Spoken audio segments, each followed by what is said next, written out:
बहुत बहुत शुक्रिया मुझे यहाँ बुलाने के लिए और एसएफडी और आप सभी का और मंच पर बैठे हुए जो वक्ता उन सभी का मैं आभार प्रकट करना चाहूँगी। पेरियार की आज 50 बुक्स लॉन्च हुई हैं और पेरियार जो मानवता को मानते हैं, मुझे लगता है पेरियार की आइडियोलॉजी पर वो विश्वास करते होंगे।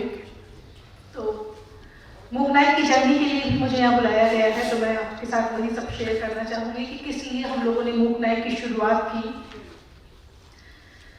बाबा साहेब ने मूक नाइक की शुरुआत 1920 में की थी और 1920 में जब उन्होंने शुरुआत की थी मूक नाइक की, तो उस समय का जो मेन स्ट्रीम मीडिया था या उस समय का जो मीडिया था, क्योंकि प्रिंट मीडिया उस समय था और उस समय का जो मीडिया था वो मार्जिनाइज्ड कम्युनिटी और ऑप्रेस्ड कम्युनिटी को दिखाना नहीं चाहता था। वो उस समय उन मुद्दों पर बात नहीं करना चाहता था जो असल में उनका दुख था और ऑप्रेस्ड कम्युनिटी को इग्नोर कर रहा था, क्योंकि उस समय भी जो मीडिया में लोग बैठे थे वो भी एक ही तरह के लोग थे, एक ही तरह की जाति के लोग थे और वही कह सकते हैं कि वही शोषण भी कर रहे थे और वही मरहम भी बन रहे थे, वही सब रिपोर्ट कर रहे थे।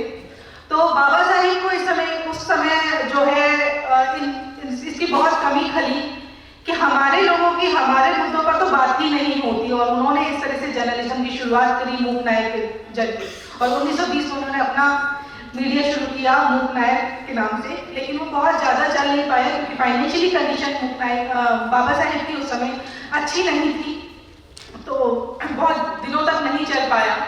लेकिन अभी 100 साल से ज़्यादा हो चुके हैं और अभी का जो मीडिया है उसके हालात भी बिल्कुल वैसे के वैसे ही हैं। अभी का जो हम लोग मीडिया कह सकते हैं, मुख्य धारा की जो मीडिया है, मेन स्ट्रीम मीडिया जो है, उसमें भी एक ही तरह के लोग हैं, एक ही तरह की रिपोर्ट होती है, एक ही तरह की खबरें होती हैं और अगर मार्जिनाइज्ड और ऑप्रेस्ड कम्युनिटी की बात होती है तो उसको वो इस तरह से दिखाने की कोशिश करते हैं जिससे उनके प्रिविलेज को खतरा ना हो, उसका प्रिविलेज जो है उसको नुकसान ना पहुंचे और बात भी हो जाए, क्योंकि एकदम से इग्नोर करना उनके लिए बड़ा मुश्किल है कि इतने बड़े समाज को एकदम से इग्नोर कर दें। लेकिन ना तो उनके लिए नौकरी है, ना ही डिसीजन मेकिंग पर उनको रखा जाता है। अभी तक का इतिहास कहता है देश की आज़ादी के बाद कोई भी मेन स्ट्रीम मीडिया में जो है दलित आदिवासी जो है एडिटर या एडिटोरियल पोस्ट पर नहीं रहा, डिसीजन मेकिंग पोस्ट पर नहीं रहा। तो यही सबसे बड़ी यही दिखाता है कि मीडिया किस तरह से कास्ट पर बिलीव करता है, किस तरह से कास्ट मैटर करता है, कितना बड़ा कास्टिस्ट है। हम लोग भी मेन स्ट्रीम मीडिया में काम कर चुके हैं और वहां पर प्रैक्टिस अपने ऊपर चाहिए है कि किस तरह से जिस कास्टिज्म होता है मीडिया में, किस तरह से न्यूज रूम में कौन सी स्टोरी जानी है, कौन सी नहीं जानी है, किस एंगल से होनी चाहिए, वो सारी बातें होती हैं उसमें। तो जब इस तरह की चीजें होती हैं तो एक अल्टरनेटिव मीडिया आया और अल्टरनेटिव मीडिया ने शुरुआत की और अल्टरनेटिव मीडिया में भी अगर हम लोग देखें तो थोड़ी सी वहां पर भी कमी लगती है कि कोई भी आज तक जो है दलित आदिवासी वहां पर भी एडिटर पोस्ट पर नहीं पहुंचा है। मैं कई सारे जो इस तरह की चर्चाओं में जाती हूँ वहां पर भी इस तरह के सवाल खड़े करती हूँ कि अल्टरनेटिव मीडिया भी आया मुख्यधारा मीडिया से लड़ने के लिए, लेकिन वहां पर भी इस तरह की कमी दिखाई देती है कि वहां पर भी जो है डिसीजन मेकिंग में दलित आदिवासियों को जगह नहीं दी जा रही है। और फिर बहुजन मीडिया आया, बहुजन मीडिया ने अपनी शुरुआत की। बहुजन मीडिया जिस तरह से कोई कुछ कह रहे था, बहुजन मीडिया ने जिस तरह से शुरुआत की उन्हें मौका नहीं मिला और इस तरह से बहुजन मीडिया ने अपनी शुरुआत की, क्योंकि अगर आप मौका नहीं देंगे तो हम अपना माइक खड़ा करेंगे, आपके माइक की हमें जरूरत नहीं है अब। और माइक जो है एक ही तरह के लोगों के पास है और वो एक ही तरह के लोगों के पास जाता है। आज दूर देहात गाँव देहातों में जो बैठे हैं लोग, उनके पास माइक आज भी नहीं पहुंच पाता है और उसकी वजह है क्योंकि वहां पर मेन स्ट्रीम मीडिया में लोग है ही नहीं, अल्टरनेटिव मीडिया पर उस बैकग्राउंड के लोग है ही नहीं, तो वो क्या समझेंगे उसका दर्द, वो क्या जानेंगे उनका दर्द। यानी मेरा दर्द है, मैं हमेशा उदाहरण देती हूँ कि मेरा हाथ कटा है तो मैं बेहतर बता सकती हूँ कि मुझे कितना दर्द हो रहा है, कोई और क्यों बताए कि मीना कोटवाल को दर्द हो रहा होगा और कितना दर्द हो रहा होगा। इसीलिए हम लोगों ने अपना माइक शुरू किया 2021 में मूक नाइक की शुरुआत की इसी सब को झेलते हुए। और एक कमी थोड़ा सा ये भी रहा कि बहुजन मीडिया में भी मैंने कुछ दिन काम किया और मुझे वहां पर थोड़ा सा ये लगा कि वहां पर महिलाओं की कमी है। क्यों जो है ऑप्रेस्ड कम्युनिटी की महिलाएं आज भी आगे नहीं आ पा रही हैं, क्यों पत्रकारिता जैसे क्षेत्र में नहीं आ पा रही हैं। तो मुझे लगा कि खुद का ही अपना एक मीडिया शुरू करना चाहिए, क्योंकि महिलाओं को आगे आना बहुत जरूरी हो, चाहे बाबा साहिब फैलियार हो, वो हमेशा महिलाओं को आगे रखते थे और हमेशा चाहते थे कि महिलाएं इस समाज को लीड करें, क्योंकि महिलाएं जिस तरह से लीड कर सकती हैं समाज को, इस तरह से कोई भी लीड नहीं कर पाएगा। वो जिस तरह से झेलती हैं, महिलाएं अपने आप में ऑप्रेस्ड हैं, वो चाहे किसी भी जाति की हो, किसी भी धर्म की हो, लेकिन जब वो दलित या ऑप्रेस्ड कम्युनिटी से महिला होती है तो उस पायदान पे खड़ी होती है जहां पर किसी की नजर भी नहीं जाती, जिसका जो है दुख है वो कोई समझ भी नहीं पाता, किस तरह का कास्टिज्म उसके साथ होता है, किस तरह की पैट्रियार्की उसके साथ होती है, और पैट्रियार्की उसके जन्म से ही शुरू हो जाती है।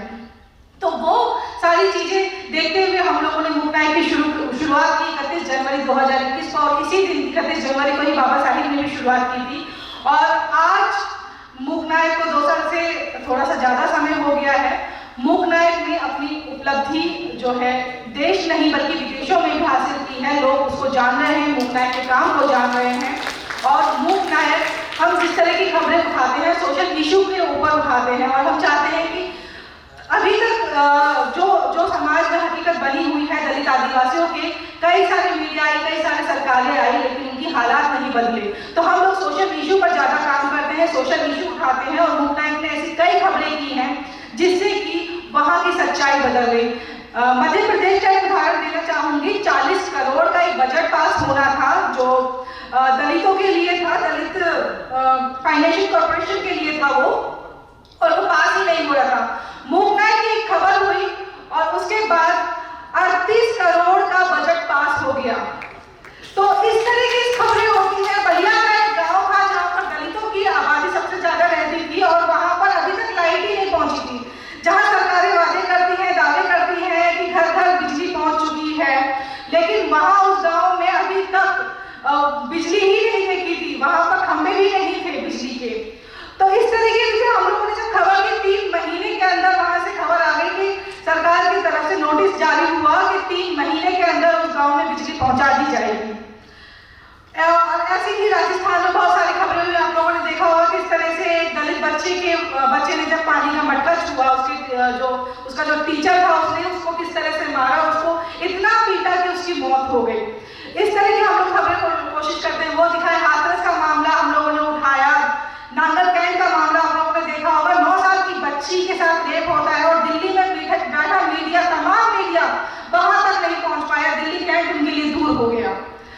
वहां पर मूक नायक पहले दिन से बना रहा और उसने उस खबर को इस तरह से दिखाया कि ना ही वो देश में बल्कि विदेशों में भी उस मामले की चर्चा हुई।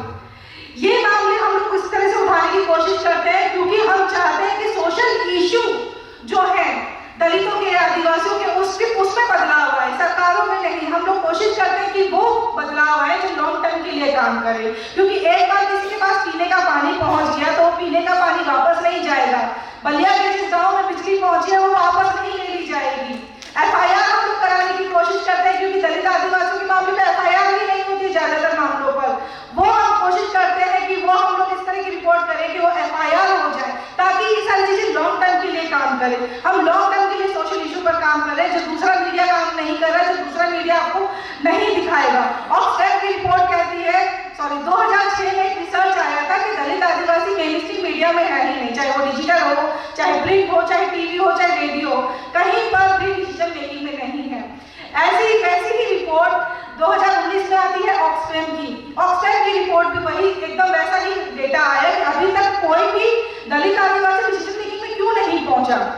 क्या वजह है, कौन सा ऐसा फिल्टर लगा हुआ है कि वहां तक दलित आदिवासी पहुंच ही नहीं पाते हैं। बड़े बड़े लोग बहुत सारे दलित निर्दोषियों पे बात करते हैं, लेकिन क्या होता है, क्यों वो ऐसा फिल्टर लगा के रखते हैं कि उनके साथ में लोग काम नहीं कर पाते, काम करते हैं तो छोटी पोस्ट पर करते हैं, वो भी चुप रहकर। मैं खुद रही हूँ वहां पर, हम लोग अपने मन की बोल नहीं सकते हैं। सुमित रहे हैं, सुमित मेनस्ट्रीम मीडिया में काम कर चुके हैं, वो आपको बताएंगे किस तरह से वहां पर कास्टिज्म होता है और किस तरह से लोग बात करते हैं दलितों पर, किस तरह से बात करते हैं कि उनको कहाँ रहना चाहिए। कभी भी वो आपको डिसीजन मेकिंग पर नहीं रखेंगे। इस तरह की चीजें होती है। तो लंबे समय तक रिसर्च कहता है कि कोई भी अभी तक नहीं पहुंचा। 2022 में ऑक्सफैम ने फिर से एक रिसर्च किया इसी पर कि कौन कौन अभी भी जो है मीडिया में, कौन मेनस्ट्रीम मीडिया में है और कौन कहाँ पर कौन से लोग हैं। ऑक्सफैम की रिपोर्ट में मूक नायक को भी शामिल किया बड़े बड़े मीडिया के साथ। तो मेरे लिए तो ये भी उपलब्धि थी कि ऑक्सफैम जो जिस भी शामिल किया गया। और पहली बार आज़ादी के पहली बार 75 साल बाद आज़ादी का हम अमृत महोत्सव मना रहे हैं, पहली बार ऐसा देखा गया कि कोई मीडिया डाइवर्सिटी जिसने मेंटेन किया वो मूकनायक रहा। हमारे साथ सभी तरह के लोग हैं, छोटी सी टीम है, 17 लोगों की टीम है हमारी, लेकिन हमारे साथ सभी तरह के लोग हैं जिसमें दलित भी हैं, आदिवासी भी हैं, मुस्लिम भी हैं, पशमानदा मुस्लिम भी हैं, क्यूर कम्युनिटी के भी हैं, यहाँ तक कि हम लोगों ने सवर्णों को भी जगह दी है, क्योंकि जिसकी जितनी भागीदारी उसकी अपनी हिस्सेदारी तो होनी ही चाहिए। हम इसमें विश्वास नहीं करते कि हम लोग किसी के साथ जाति के आधार पर या लिंग के आधार पर कास्टिज्म करें। हम लोग कोशिश करते हैं कि जेंडर और कास्ट पर हम लोग फोकस करें, ताकि जिस तरह का इशू आए उन लोगों से हम लोग बात कर सकें, उस मुद्दे पे हम लोग उनसे समझ सकें, कहीं हमें कहीं कमी तो नहीं रह रही। क्योंकि मैं महिला हूँ, हो सकता है मैं सब तरह के इशू नहीं समझ सकती हूँ, मैं इस कम्युनिटी से हो सकता है ना वो समझूँ, या और भी अगर उस लोग के होंगे तो वो ज़्यादा बता सकेंगे कि कौन सा विचार कहाँ पे रखना चाहिए। जैसा भी एक स्टोरी पर डिस्कशन चल रहा था, तो मैं अपने मैनेजिंग एडिटर और अपने इंग्लिश के एडिटर हैं उनसे बात कर रही थी कि हम लोगों को इसमें किस तरह की भाषा का इस्तेमाल करना चाहिए, किस तरह की, तो इससे क्या है मिली जुली चीज़ें इसमें आ जाती हैं। और आज टाइम खत्म हो रहा है तो मुझे जल्दी से समाप्त करना है। तो महिलाओं की स्थिति तो और भी खराब है इस देश में। महिलाएं जिस तरह से पैट्रियार्की झेल रही हैं, जिस तरह से कास्टिज्म झेल रही है, कास्टिज्म तो हम तब झेलते हैं जब क्या कहते हैं हम समाज को समझ पाते हैं, समाज में बाहर निकलते हैं, लेकिन पैट्रियार्की हम लोग बचपन से झेलते हैं। आज मूक नायक की उपलब्धि मैं बस खत्म करना चाहूंगी। मूक नायक आज वहां पहुंच चुका है। अभी हाल ही में पिछले हफ्ते ही न्यूयॉर्क टाइम्स ने हमें प्रोफाइल किया है, पूरा उसके बारे में लिखा है। इसके साथ ही खालिज टाइम जो यूएई का सबसे बड़ा और सबसे पुराना अखबार है, उन लोगों ने प्रोफाइल किया है। अभी 2 दिन पहले ही अरब न्यूज ने किया है। इस तरह से मूक नायक की पहचान जो है देश और विदेशों में भी पहुंच रही है। और लेकिन इसके बाद भी महिला हूँ तो मैं क्योंकि महिला पे ज़्यादा फोकस इसलिए कर रही हूँ क्योंकि ट्रोलिंग भी हम लोगों को झेलनी पड़ती है। इतना करने के बाद भी ट्रोलर जो है ट्रोलिंग बहुत करते हैं, और जिसमें रेप की और बहुत सारी गालियाँ देते हैं, क्योंकि सारी गालियाँ दलितों और महिलाओं पे बनती है, और मैं तो उन दोनों में फिट होती हूँ, तो बहुत आसान है हम लोगों को गालियाँ देना। और सबसे बुरा तब लगता है जब वही लोग गाली देते हैं जिनको हम अपना समझते हैं, वही लोग गाली देते हैं जिनको लगता है कि वो बहुजन नायकों को मानते हैं, वो लोग ऐसे लोगों को मानते हैं जिनको हम लोग भी मानते हैं, हमारे भी आइडियल हैं, लेकिन फिर भी वो लोग भी ऐसे हैं जो महिलाओं को गाली देते हैं और बहुत बुरी बुरी गाली देते हैं। तो बहुत बुरा इसमें लगता है क्योंकि इसमें आसान है, लेकिन फिर भी हम लोग झुकेंगे नहीं, काम करते रहेंगे। अभी तो ये शुरुआत है, बहुत लंबी पारी हासिल करनी है, लगातार लड़ते रहेंगे।